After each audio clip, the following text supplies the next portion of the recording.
I am beyond excited to announce that I have partnered with Magimix for Season 8 of Crazy Sexy Food. Magimix is a family-owned business that has the amazing reputation as makers of quality kitchen appliances that are adored by chefs and home cooks alike. I remember growing up and always seeing my mum's beloved Magimix on her countertop and the utter ease of how she used it. With their 30-year motor guarantee, these machines have always been built to last. They continue to be relevant as ever in the busy kitchen and make fantastic food processors that make your food go further and reduce food wastage. They are a godsend when it comes to batch cooking and using up leftovers.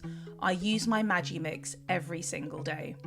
If you're ready to step into the world of Magimix with a new food processor, blender, ice cream maker, or any other bit of kit, then simply pop over to their website and use my exclusive code at checkout for a 15% discount. The code is MagimixCSF. Make it with Magimix. Hi, and welcome to Crazy Sexy Food. I'm Hannah Harley-Young. This podcast is all about the love of food and how it plays a part in our lives.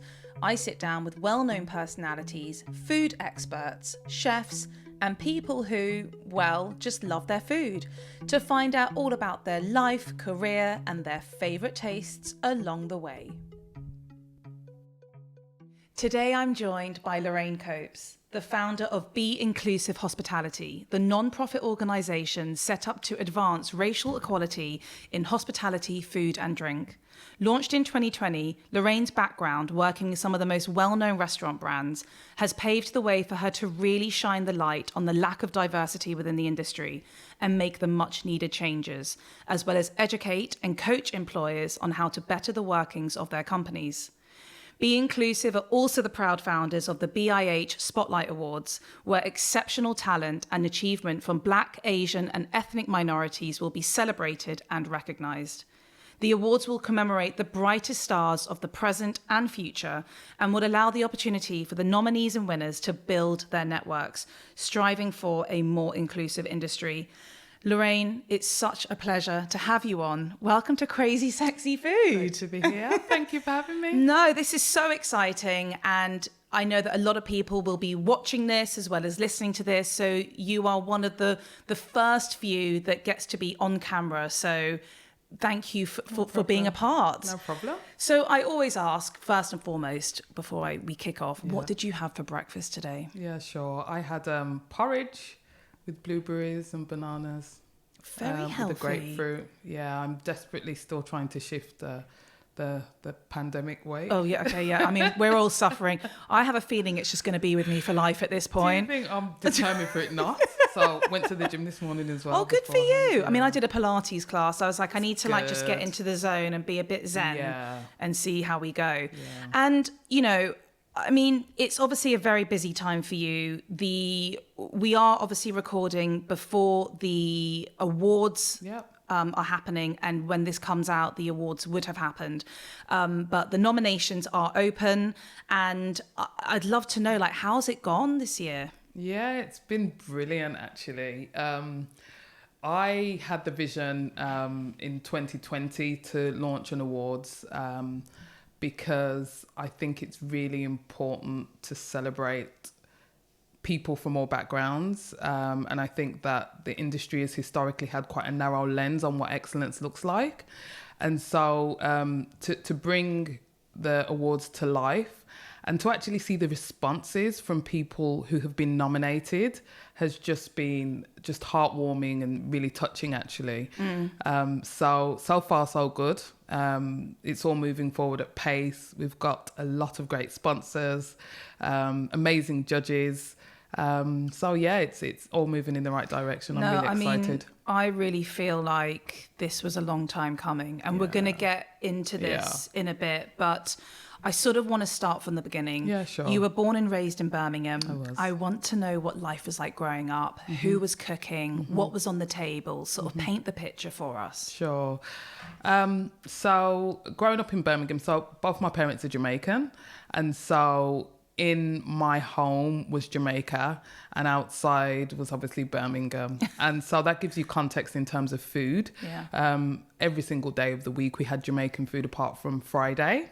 Okay. And Friday we would walk to the fish and chip shop. I love it. And or we would have a fry up, but that would like be accompanied with like fried dumplings. So that was usually my dad's day. But yeah, every single day. My mum was a machine actually because she worked full time. My dad worked full time as well, but she used to cook a different dinner every day. Wow. Apart from Monday actually. So Sunday to Monday we'd have the same dish. But you name it, from like curry goat to curry chicken. A staple which isn't often known as traditionally Jamaican, but it, you know, is a real common dish: corned beef and rice with sweet corn. Yeah, so it was solely Jamaican food actually growing up until I was probably in my late teens, early 20s, and my parents started to explore a bit in terms of other cuisines. And just out of curiosity, because, you know, I speak to a lot of people from all different walks of life, and being part Iranian myself. Yeah. When you were a child and sort of the Jamaican food was in the house, when your friends came over or when you were at school, and whether you had packed lunches you know, what was the situation there? Like, did your friends also, were they also from similar backgrounds? Yeah, or? it's interesting actually. So a lot of my friends were also Jamaican.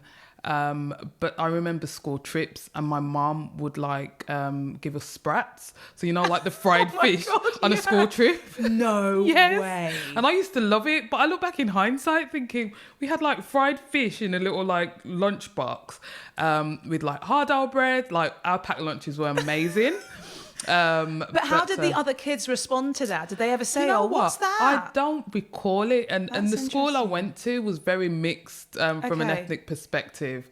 I don't recall responses, but what I do recall was at about the age of 12 or 13, I had enough of Jamaican food and I started having like cheese and crackers for dinner instead.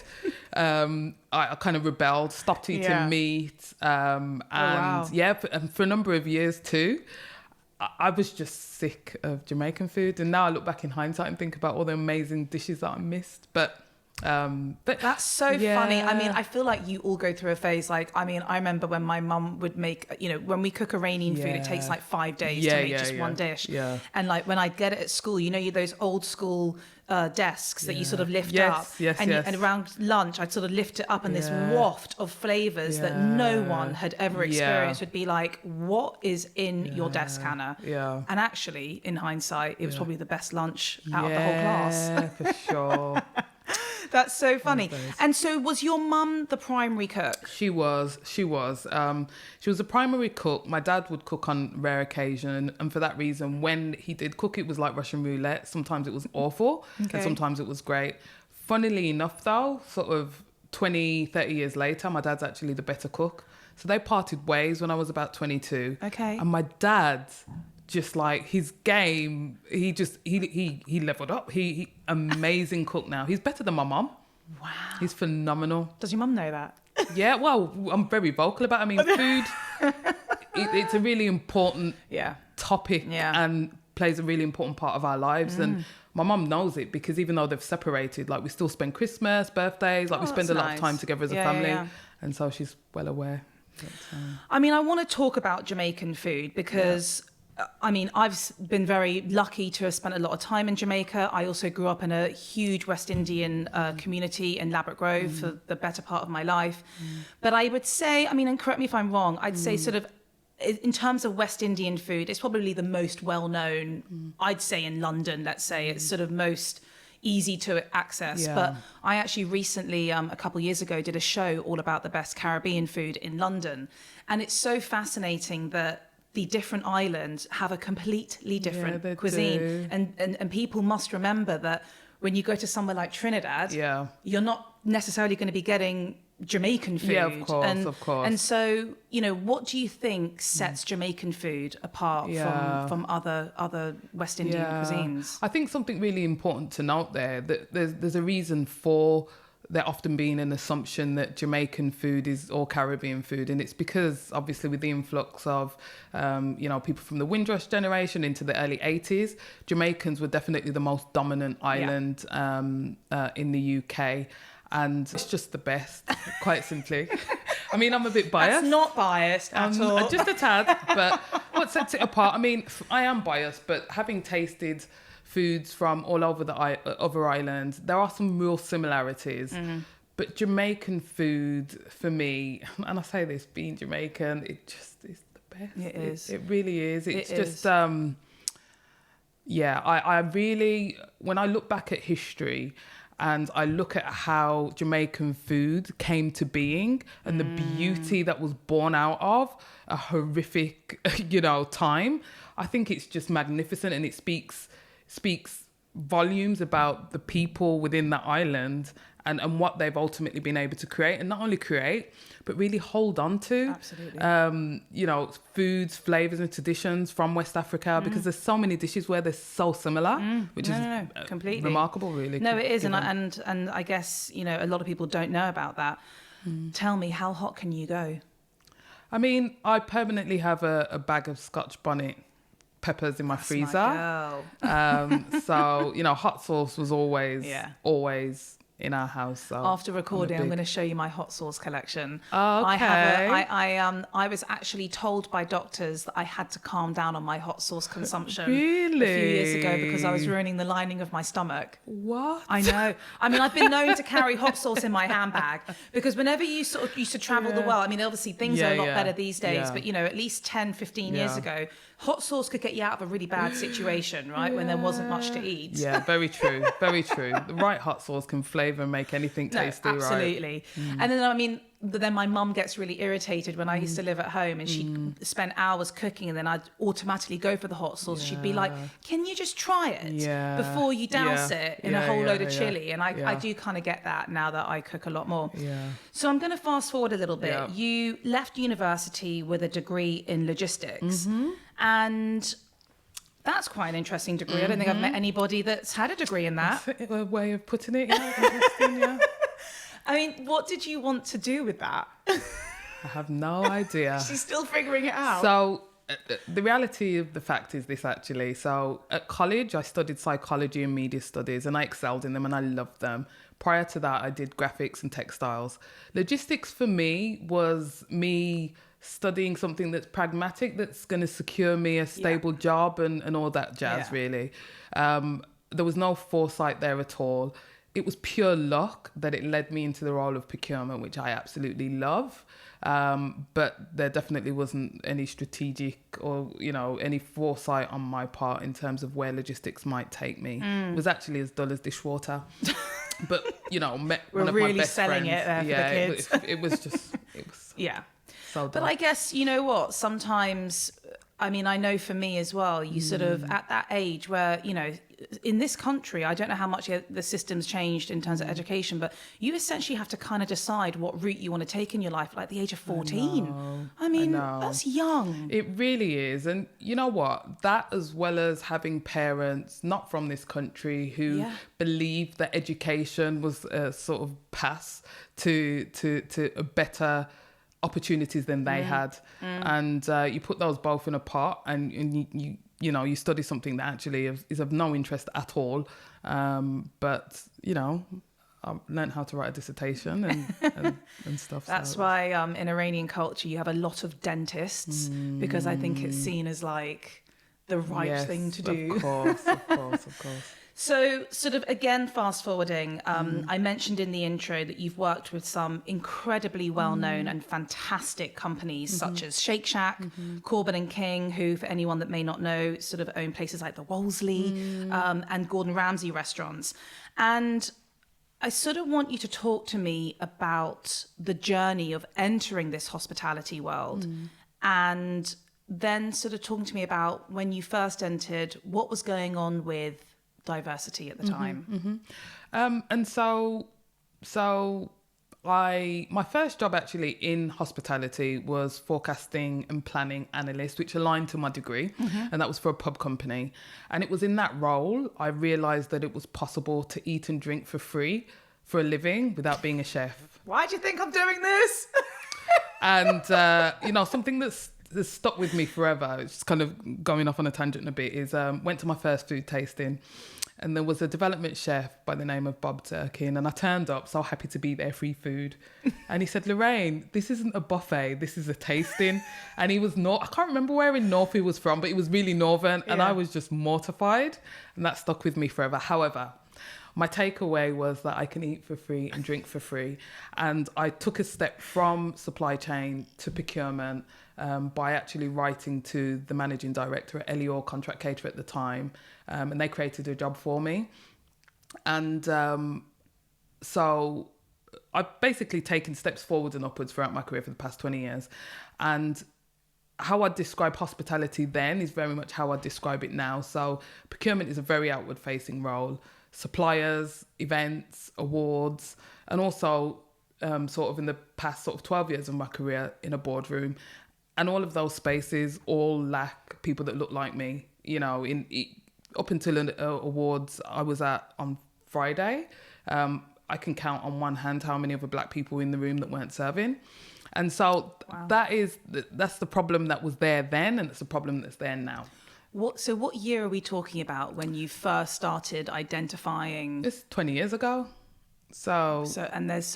You'd say not much change in 20 years? Not a huge. I mean, I don't go to award ceremonies in the industry and think, oh, this is diverse, ever.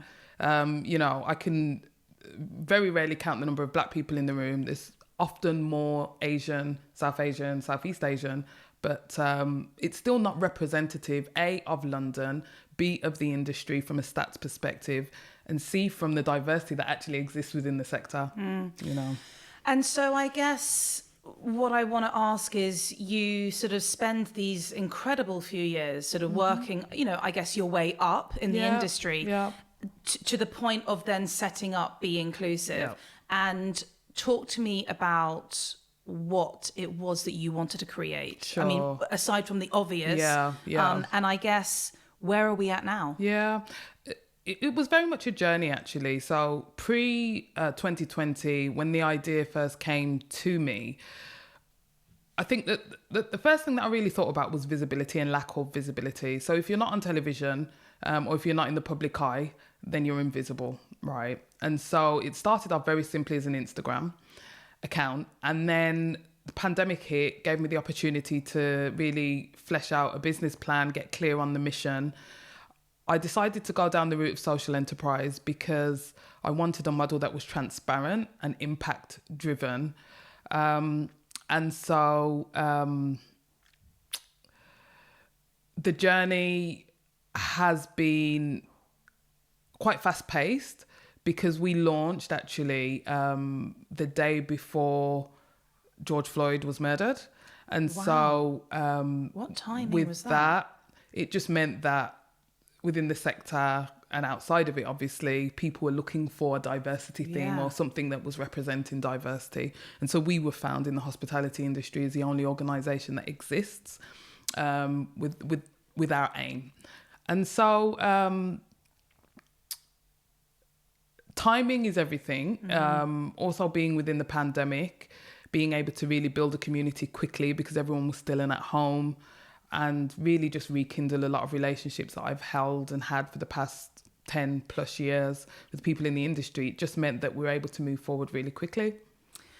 And so I guess sort of on like a real like grassroots like level, how are you actually going about it? Is it simply just like going to the employers, going to the owners of certain restaurants or companies and just saying, let's have a look at your structure. Who are you employing? Where can you do better? No. So no, that's what I wanted you to say. So, I mean, let me tell you. So we've got three kind of pillars on how we deliver our mission. The first and our why is supporting professional development and well-being for people of colour within the industry.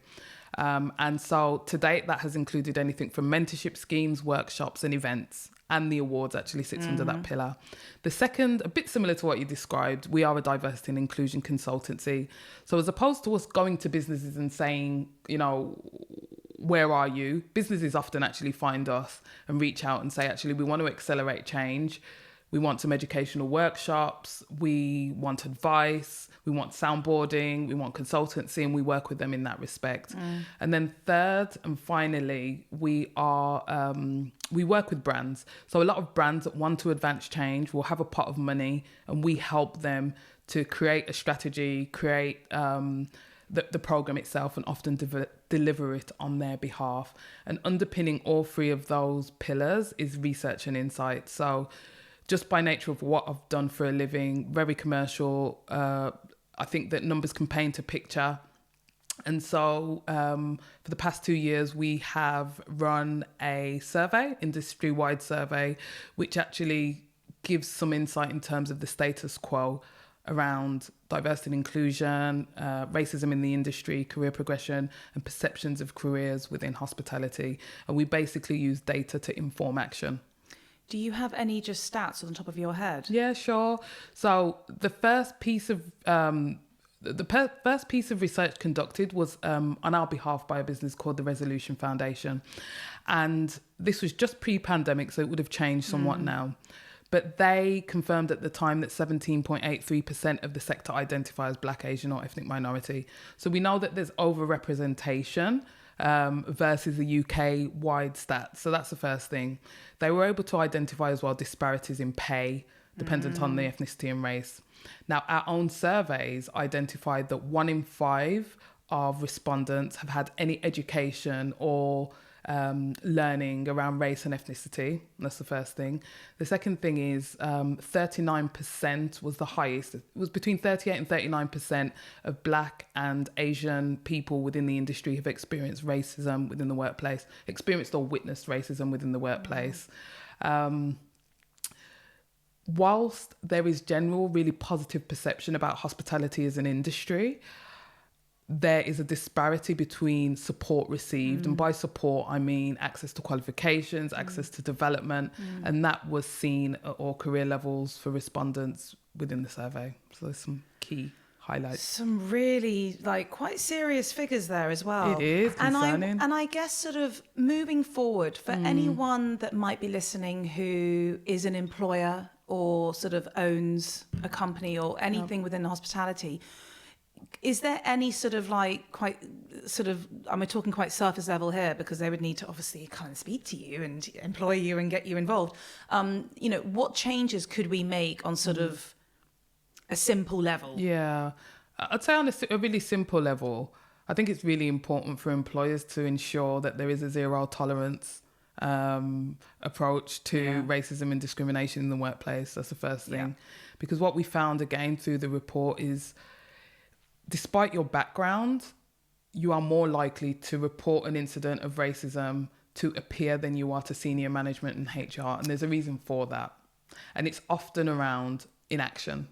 And when it's being reported, nothing is happening, basically. So that's one thing. The second thing I'd say is it's all about company culture. And until you understand your culture, it's really difficult to decide what to change. And so it's really important for employers to understand their culture and being able to segment that data by different demographics, whether that's gender, whether that's race. That's a really important starting point for any business. And I mean, I obviously I get sort of the USP of what you're trying to do, but do you sort of expand, and there's no wrong answer here, but do you expand into also talking about inclusivity, whether it be about gender, whether it be about disability, whether it be about, I mean, I know obviously we're dealing with primarily race here and people of colour, but I wondered if that is still very important as well, Yeah, it's very important, but I firmly believe and know that there are specialists in those respective fields. And my focus is race. No, and I completely get that. And I think actually what you touched on is absolutely right, that people sort of work towards your sort of strong points, so to speak. That's what you're passionate about, and we clearly can tell from those stats that things do need to change. Absolutely. I wondered, what were the biggest challenges when setting up? There weren't, I mean, it was mid-pandemic, so it wasn't ideal in terms of timing in some ways. The only challenge that I think any business startup face is all around resource and around being able to grow with limited resources and ensure that you can scale while still remaining profitable and all those good things. So that's something that we're still finding the balance on. But beyond that, it's been not challenge free, but it's been super positive. Amazing, and so it should be. So I mentioned that we like I've created the awards, sure, okay, that you have created this fantastic awards, which is the BIH Awards, and we are. I would say that the awards have happened whilst people are listening to this. So talk to me about the awards. Why did you also want to set up the awards? I mean, hats off to you again. Thank you. It should have happened a long time ago, but at least someone's doing it. Talk to me about that. Yeah, I mean, long overdue. I've worked in the hospitality industry and been obsessed with food for, my entire life. And to never see an award that recognizes food from my heritage is just mad to me. Just absolutely crazy, especially because being from Birmingham and having, moved to London 10 years ago, eat my way around London and continue to, and stumbling across loads of phenomenal restaurants, talented individuals that are not visible, quite simply.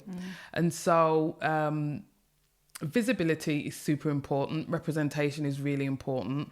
We know that there are phenomenal businesses that exist, and this is really about bringing them to the fore and celebrating and recognizing them. And it's not just about a party, really. It's about visibility matters within the space of food and most industries, hospitality included.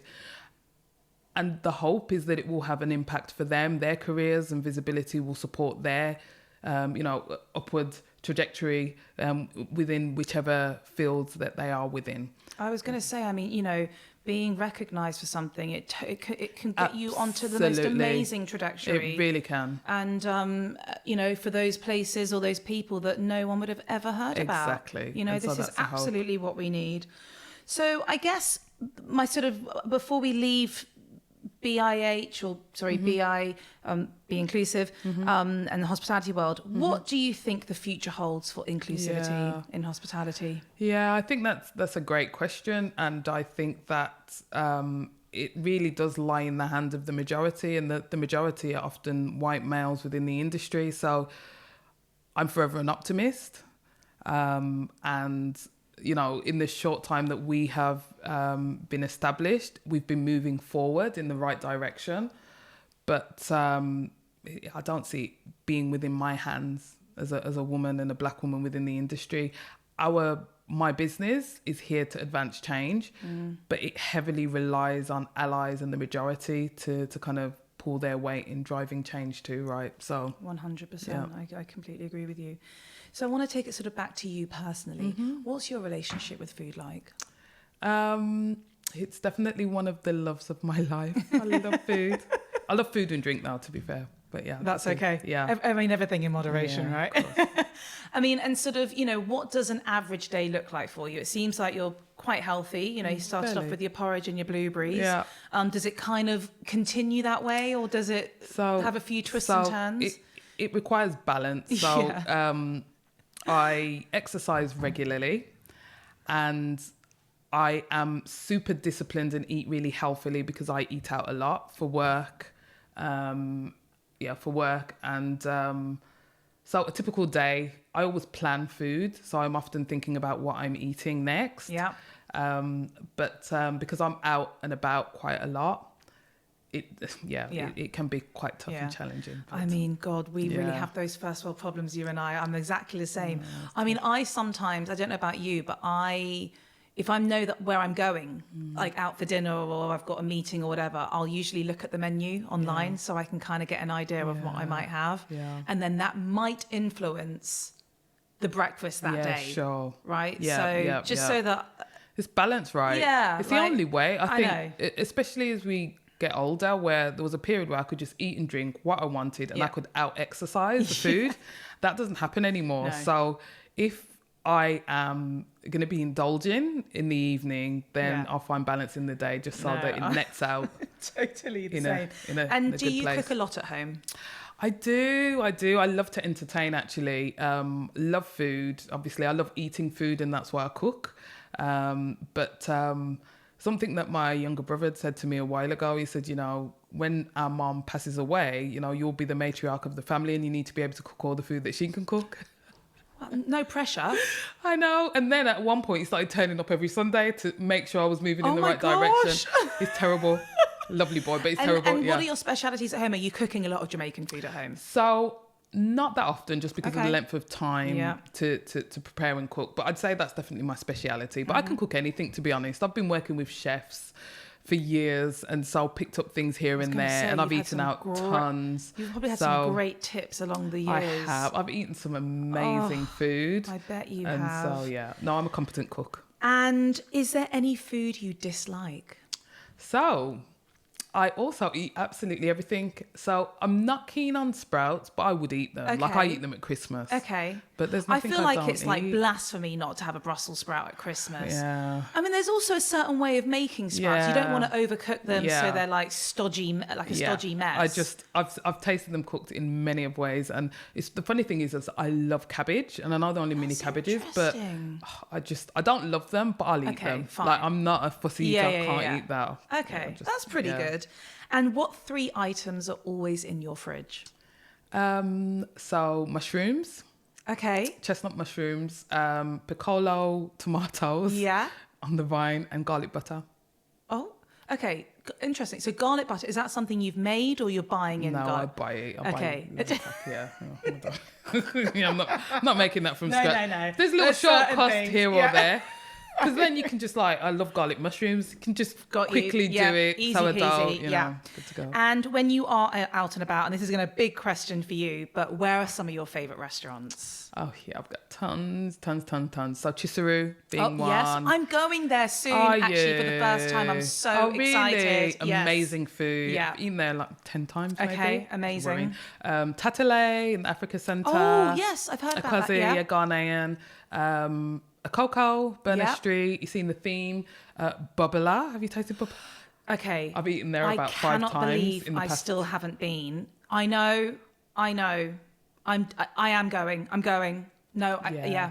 I've heard it's Helen absolutely incredible. is the head chef. Yeah. She's an amazing woman. But again, another restaurant I've eaten there maybe 4 or 5 times. Okay. Yeah. No, in I've the heard past few very, months. very good things. For a vegetarian Yeah. restaurant It's with in- no meat substitute, it's Yeah. just all vegetables. Yeah. It's phenomenal. And it's quite Middle Eastern. It is. Yeah. It is, No, it is. I know. I am going to go. I promise. Amazing. And are you a starter or dessert person? Dessert, definitely. Okay. So yeah. what dessert would you be going for? Anything that doesn't have fruit in it, because for me a dessert doesn't have fruit. It's meant to be the naughty part of your meal, right? Absolutely. Yeah, no, I I mean, agree. what If are you there's doing anything here? ever chocolate, that's me. Like Yeah. chocolate fondant. Yes. Chocolate, Oh, yes, yeah, you know me what I mean? too. That is like Yes. sex on a plate. Yeah, me too. Love it. Okay, I always finish with quick fire Mm-hmm. questions, which most of my previous guests have said that are not quick fire at all, Okay. but we're going to keep calling them quick fire Okay. questions. What is the craziest food you've ever eaten? So I'd say zebra, but I would say What? crazy is subjective, right? Depending on who you're talking to, what Zebra? country you're in. Yeah. In what? In London. What? At Shaka Zulu. What? yeah. Zebra? Yes. Do you know what? I've had some crazy answers in my Yeah, lifetime. yeah. What does that taste like? Um, Is it like, I assume it's a bit like horse meat, which I'm assuming we've all probably tried at some yeah, point. Well, to be fair, it wasn't that memorable. I mean, the fact that I can't really remember, I think speaks volumes. Wow. It didn't really Okay. stand out to me in a big way. This was years ago, maybe 5-6 years ago. Fascinating. I think you might have won the. I think you might have Your won the face. medal for that one. Okay, but I agree with you. Crazy is very Yeah. subjective because Yeah. you know, also especially from different cultures. course, you know, like right. I could give you something from Iranian cuisine and you'd be Exactly. like, "What the hell is Yeah, that?" yeah, So yeah, I yeah. totally get that. Yeah. What has been your most memorable meal? You know what? Every year I look forward to Christmas dinner, and year on year, it's just Yeah. brilliant. I mean, my idea of heaven is having loads of different types of food and having a little bit of everything. And we have so many different. We have like a combination of like, I suppose, an English Christmas dinner and Jamaican. So there's just such a broad array of different types of food, and I look forward to every. I love it. And is it just sort of like your standard Jamaican food, or is it Jamaican Christmas food? So no, just standard. So we'll have like great. turkey, we'll have mutton, we'll have mac cheese, we'll have rice and peas, Oh we'll my have roast gosh. potatoes, we'll have like sprouts. I'm like, coming to yours for listen, dinner. it's just Coming it's to a yours spread for Christmas. and it's delicious. Love it. My favourite snack of all time is a pack of crisps. And I don't know if you've noticed, but there is I did, a very yes. special... I did. They're covered because they are just so special. Right. What is your favourite flavour of crisps and why? So in contrast, I don't eat crisps at all apart from one flavour. Oh, Sweet chili sensations. Okay. I'm obsessed with them. So, It's the only crisps I eat, like, at all. I have a love-hate relationship with them. Yeah. Because I love spice. Yeah. I need them. Yeah. I either need something spicier Yeah. or I just want like a. Okay. Do you know what I mean? Like, I Yeah. get it. I think they're also a crowd pleaser, which is good. Like, if you don't know who's coming over to the house and you want to put something out, I think they're a great crisp to put out because no one dislikes them, right? Yeah. And I tell you what else I will give them as well. They got a good crunch. Yeah, Because they're a little crunchier than like the other Walker's crisps. Yeah, they are. I get really They into this. I definitely are. could become like a crisp analyst.